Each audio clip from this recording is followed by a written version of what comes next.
personitas, espero que estén muy bien. Bienvenidos a otro video más de crimen y maquillaje. La historia que les traigo hoy no es precisamente de crimen, pero sí es un poco de misterio. Imagínense tener todo el dinero del universo y por elección propia vivir 20 años de su vida en un microcuartito de hospital.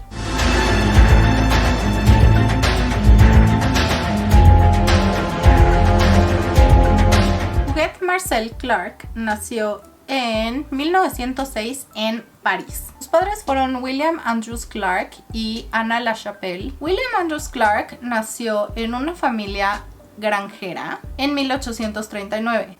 Aunque no eran millonarios, tampoco realmente les faltaba absolutamente nada. Cuando se da a conocer la fiebre del oro, William se va esperando encontrar fortuna y va en busca de oro. Cómo William Clark hizo su fortuna es un tema que da para otro video completamente. Es una historia súper interesante, pero súper larga, entonces si quieren saber, díganme y les hago un video de eso. Anna fue el segundo matrimonio de Clark. Su primera esposa se llamaba Catherine y con Catherine tuvo 5 hijos, de los cuales uno falleció siendo un bebé o un niño, no estoy muy segura. No sabemos mucho realmente cómo conoció a Anna. Se dice que los papás de Anna tenían como un tipo bed and breakfast en Montana. En algún momento conoce a Anna y no realmente como que se enamora de ella, pero sí le toma como un cierto cariño y le ayuda a estudiar música. Anna siempre estuvo muy interesada en las artes y su pasión era tocar el arpa. La convence a ella y a sus papás de mandarla a estudiar a París. Para esto había hecho su fortuna. Tenía la capacidad de adaptarse a cualquier circunstancia para buscar cómo sacar el mayor provecho a esa circunstancia.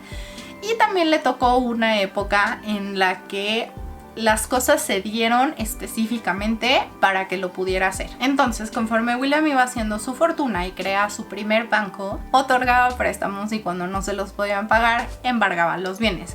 Muchos de los bienes que embargó eran minas de cobre. Hizo mucho más dinero y después decidió postularse para el Senado. Para 1900 él ya era el senador Clark. De repente se da la noticia y en esa época fue así de que el escándalo del año. El senador Clark, que había enviudado varios años antes de su primera esposa Katie, resulta que se había casado con Anna LaChapelle.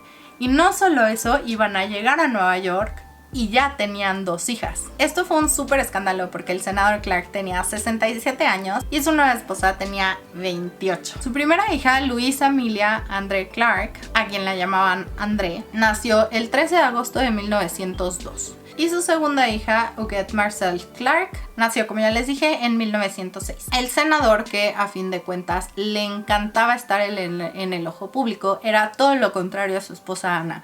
Anna era muy tímida, no era la más sociable, cumplía con las obligaciones del senador cuando realmente no tenía otra opción, pero ella era feliz estando en casa. La mansión Clark estaba ubicada en el Millionaires Row, sobre la Quinta Avenida, es como a la altura de Central Park. Las niñas realmente estaban como muy cuidadas, les digo, no solían socializar mucho, no tenían libertad.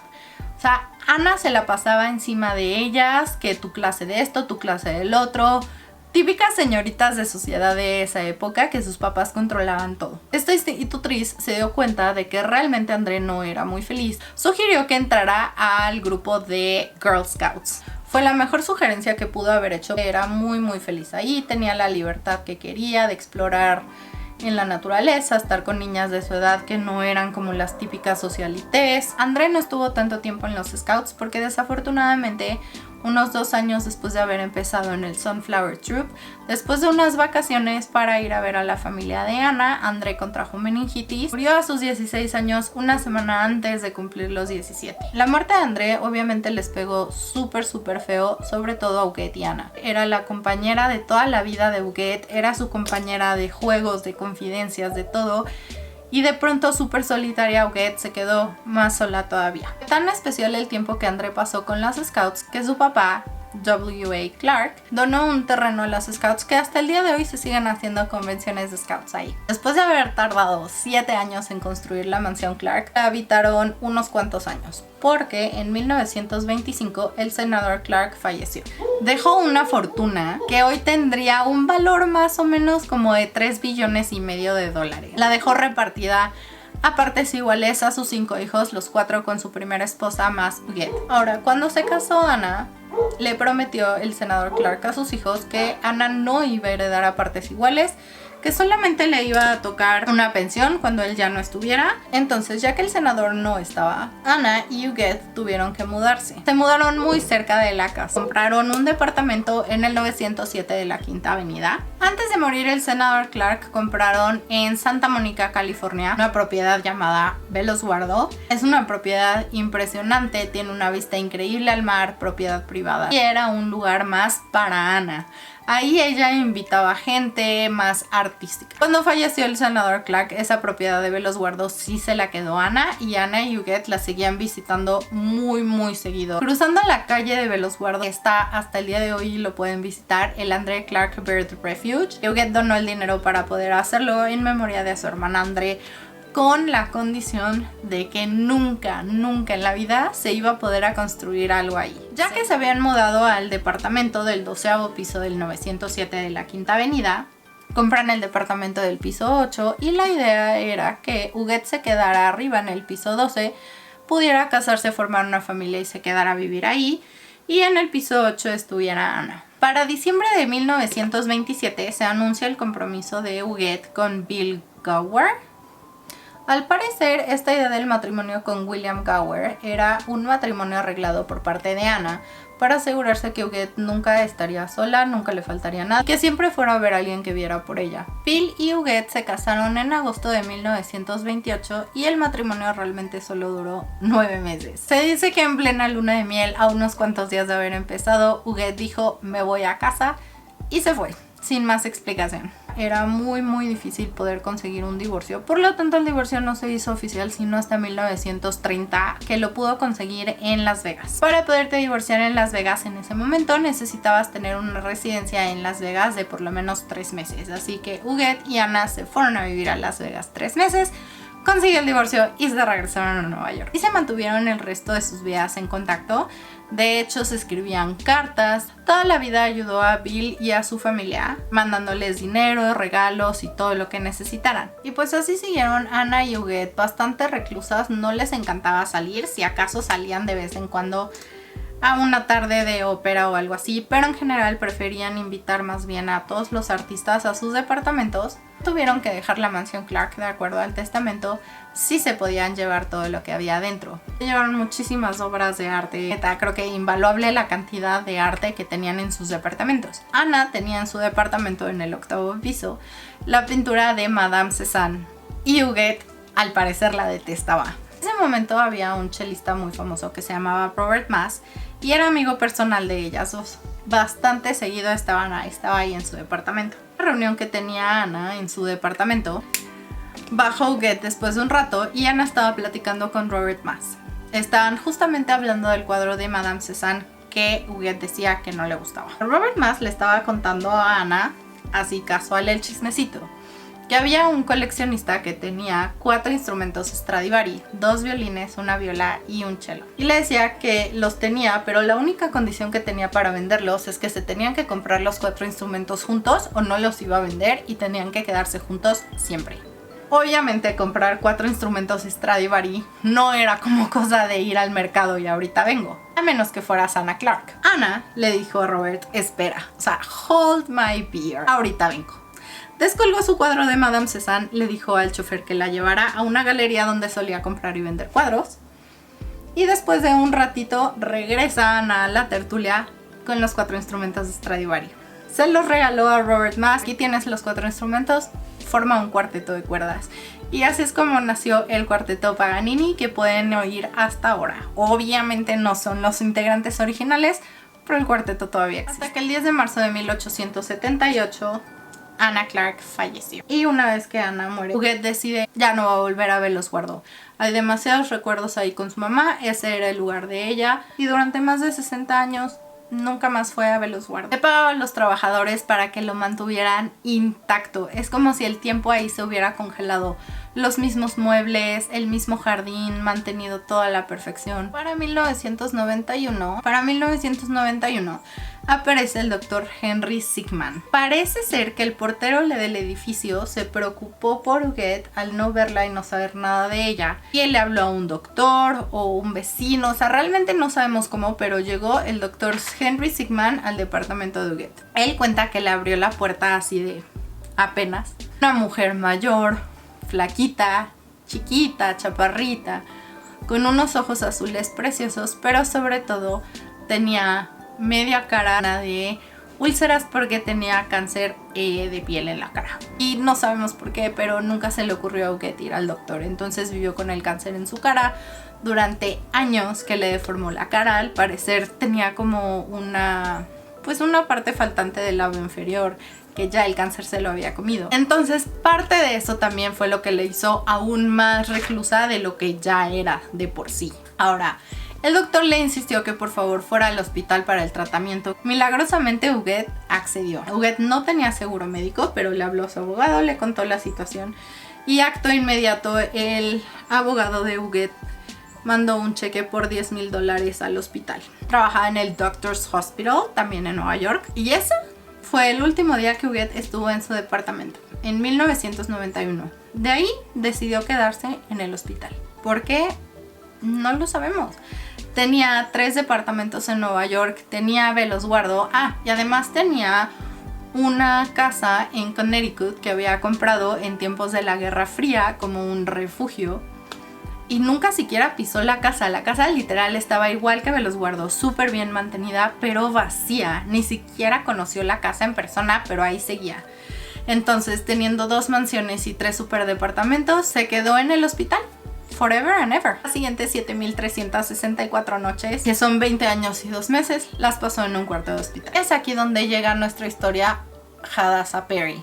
Hadassah fue la enfermera de Huguette durante estos 20 años, 2 meses. Poco a poco Hadassah se fue ganando la confianza de Huguette y Huguette la apreciaba muchísimo.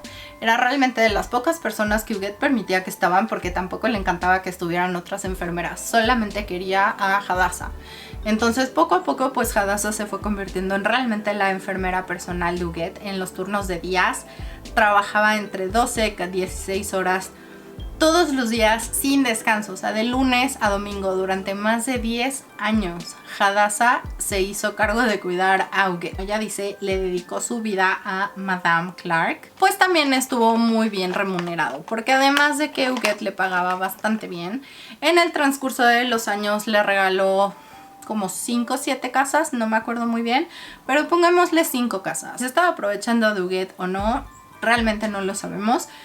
Pero al final del día, la que la cuidaba era la que estaba ahí todos los días sin descanso, hasta que después de 10 años pudo reducir su jornada de trabajo, me parece que a 10 horas, que también es una cosa súper pesada. Y pues para bien o para mal, Hadassah estuvo ahí siempre. Huguette le regaló las casas, le regaló departamentos para los hijos, le regaló dinero en efectivo. Huguette creía prácticamente que su chequera era como un fondo mágico que nunca se acababa. Ella escribía y escribía y escribía cheques. Aparece entonces el doctor Robert Newman, quien era el director del hospital. Obviamente a él le convenía muchísimo que Huguette estuviera ahí, porque además la convencía de hacer donaciones. La mamá del doctor Newman era francesa, cosa que a Huguette le encantaba. Ella amaba todo lo que tuviera que ver con Francia. Obviamente le recordaba a su niñez, a su mamá, con la que también hablaba en francés todo el tiempo, para platicar con Huguette y convencerla de que diera donaciones y demás cosas. Bastante abusivo el doctor Newman, la verdad sí. En mi opinión, muy abusivo el señorito, pero bueno, para que vean lo abusivo que era el Dr. Newman. En el 2004, el Doctors Hospital vendió el edificio. Por lo tanto, Huguette se tenía que mudar, le gustara o no. No había elección. Le dieron a Huguette la opción de mudarse pues de regreso a su casa o de irse al Beth Israel Medical Hospital. Fue la opción que finalmente tomó. Ahora, por lo menos su habitación en el Doctors Hospital tenía una vista muy bonita. En el Beth Israel su cuarto daba a otra pared. Es lo que yo no entiendo. O sea, no entiendo qué es lo que llevó a esta mujer a estar en un cuarto de hospital. O sea, entiendo que quisiera ser ermitaña, ok, pero en tu casa. El Dr. Newman en el 2004, que se van al Beth Israel, les digo, nada tonto y súper abusivo, le propone dar como un pago adelantado, digamos, al hospital por 104 millones de dólares y a cambio de eso se estaría pagando, digamos, que su hospedaje, su estadía en el hospital como por adelantado. Huguette definitivamente no era tonta, podía no importarle el dinero y podía ser la persona más generosa del universo, pero pues tonta no tampoco. Entonces le dijo al doctor Newman que pues que lo iba a pensar y le dio largas y largas y largas. Obviamente el doctor Newman dijo, claro, me da 104 millones de dólares y en los poquitos años que le queden de vida le voy a sacar un provecho porque jamás se va a gastar eso en las cuentas del hospital, no le quedan tantos años. Presa, porque vivió bastantes años más. Pero pues Huguette nunca le dio ese dinero y decidió seguir pagando su estancia en el hospital, normal como siempre lo había hecho hasta ese momento. Su abogado, Chris, y la enfermera siempre le insistían que por favor firmara un testamento, pero llevaban insistiéndoselo tanto su abogado anterior, que estuvo con ella la gran parte de su, o sea, que estuvo con ella también más de 20 años, le insistía y Huguette siempre decía, después vemos, no te preocupes. Realmente, estando en Beth Israel, por fin el abogado la convence. Cuando se decide a firmar un testamento, solamente especifica que se le van a dejar 5 millones de dólares a su enfermera Hadassah y el resto a los descendientes de su padre. Pero ese realmente era como un testamento pues provisional. Después de este primer testamento, ya decidió organizar sus pensamientos y firmó un segundo testamento donde le dejaba el 60% de su fortuna y sus pinturas a Hadassah, 25 millones de dólares a Wanda Staika, su ahijada. 25 millones de dólares a Wanda Staika, su ahijada, 15 millones para Velos Guardo para crear la fundación Velos Guardo, y al hospital solamente le iba a dejar $1 millón. Huguette finalmente falleció el 24 de mayo del 2011 a sus 104 años. El momento se leyó, se hizo válido, se repartió como Huguette quería, pero claramente esto no le pareció a su familia, que bueno, técnicamente sí era su familia, pero nunca en la vida se preocuparon por ella. Pero pues claro, ¿verdad? Obviamente refutaron el testamento. Después de 3 años de batalla legal, por fin llegaron a un acuerdo fuera de la corte, en el cual se repartió de la siguiente manera. A los 19 familiares que refutaron el testamento se les dieron 34.5 millones de dólares para dividir entre ellos en partes iguales. A Hadassah le tocaron 26 millones, por lo tanto tuvo que devolver 4 de los 30 millones que ya le habían dado. Los abogados se quedaron con 30 millones de pagos honorarios de estos 3 años de batalla legal. 78 millones de dólares se fueron a impuestos de regalo que Huguette debía desde hace años, de todos los regalos que hacía. Ya todo el mundo le daba dinero, le daba casas, le daba regalos. Todos esos impuestos los debía y los tuvieron que pagar. 78 millones de dólares nada más de impuesto de todo lo que había regalado. 26 millones se tuvieron que pagar de impuestos de todas las propiedades que tenía. A Wanda, su ahijada, le tocaron 3.5 millones de dólares. A su asistente le tocaron 500 mil dólares. Y al hospital Beth Israel le había tocado 1 millón. Eso se quedó igual. Y esa fue la historia de Huguette Clarke. A mí me parece una mujer súper misteriosa, súper enigmática su vida. No logro entenderlo, pero bueno, cada quien. Los dejo con algunas fotos de la familia. Espero que les haya gustado este video. No olviden de darse like y nos vemos en el siguiente. ¡Chaito!